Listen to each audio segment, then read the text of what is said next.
Ariom Tatsat. Nous arrivons en période de fin d'année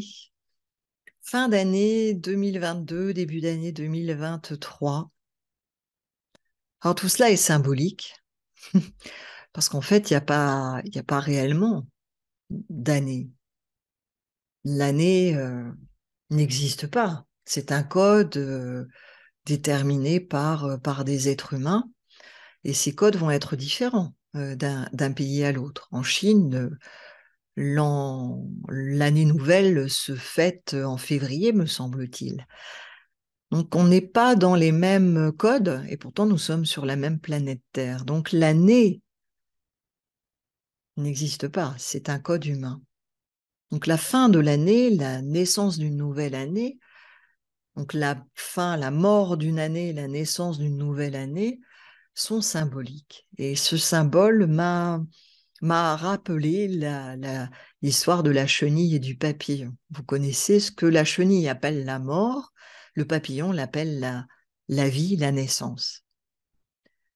Alors en cette période de fin d'année, je vous invite à nous retrouver ensemble pendant 3 jours, du 29 décembre au 1er janvier, pour une retraite en présentiel sur le thème de la chenille et du papillon qui, vous vous en doutez peut-être, est une invitation à explorer en nous-mêmes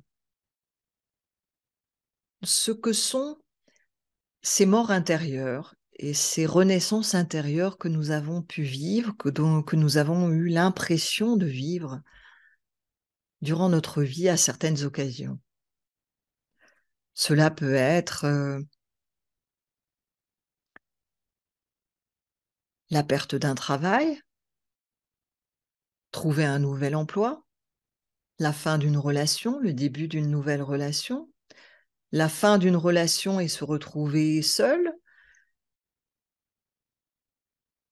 la fin d'un état de santé, le début d'un état de maladie, toutes ces, ces impressions en fait de changements profonds qu'on va pouvoir assimiler à la fin de quelque chose, d'un état et la naissance d'un nouvel état, à la fin à une mort et la naissance à le début à une naissance. Et je vous invite à ce que nous explorions ensemble si véritablement il y a eu une mort et si véritablement il y a eu une renaissance. Qu'est-ce qui se termine? Qu'est-ce qui semble se terminer? Qu'est-ce qui semble renaître? Est-ce que c'est réel ou est-ce que c'est un peu comme cette fin d'année et cette nouvelle année, peut-être sur un plan symbolique ou simplement un concept, un code? Donc, je vous invite à explorer ensemble durant 3 jours ces notions de mort et de renaissance. Qu'est-ce qui meurt véritablement? Qu'est-ce qui renaît véritablement? Et nous allons explorer cela, bien sûr, à partir du yoga, de ce que j'appelle le Mukti Yoga, un yoga de la libération. Alors, je serai amenée à vous en reparler et puis vous trouverez des débuts d'informations sur le site. Donc, je vous laisse explorer cela pour l'instant. Donc, nous allons explorer à travers des pratiques du Mukti Yoga, du Bhoga Yoga et du Laya Yoga, mais aussi par des moyens habiles, des pratiques issues de l'enseignement de vie, donc à travers une introduction au tantra du cœur, de l'enseignement de vie, et puis au tarot de vie. Donc, bien évidemment, les personnes qui souhaitent participer à cette retraite, je vous invite, si vous avez un tarot de vie chez vous, de venir avec. Et puis, sinon, vous pourrez en trouver un sur place. Mais nous allons, je dirais pour cette retraite, mais aussi pour toutes les autres retraites en présentiel, avancer à travers le yoga, dont entre autres le karma yoga, donc, mais aussi l'enseignement de vie. C'est-à-dire que tout est réuni autour d'un thème principal, et pour cette retraite de fin d'année 2022 en code humain, eh bien, le thème principal est la chenille et le papillon. Donc, nous allons nous rencontrer lors de rencontres méditatives. Alors, la méditation, ça n'est pas une pratique que nous conduisons. Hein, c'est pas comme on peut pratiquer dans le yoga, je dirais, traditionnel, où il y a le méditant qui va utiliser un certain nombre de techniques pour amener un état méditatif. Donc, c'est pas dans cet esprit-là, puisque aucune pratique qui vous est proposée lors de cette retraite et des autres retraites n'a non plus un sens traditionnel. Habituellement, une pratique, eh ben, il y a un pratiquant, et la pratique sert un objectif pour le pratiquant.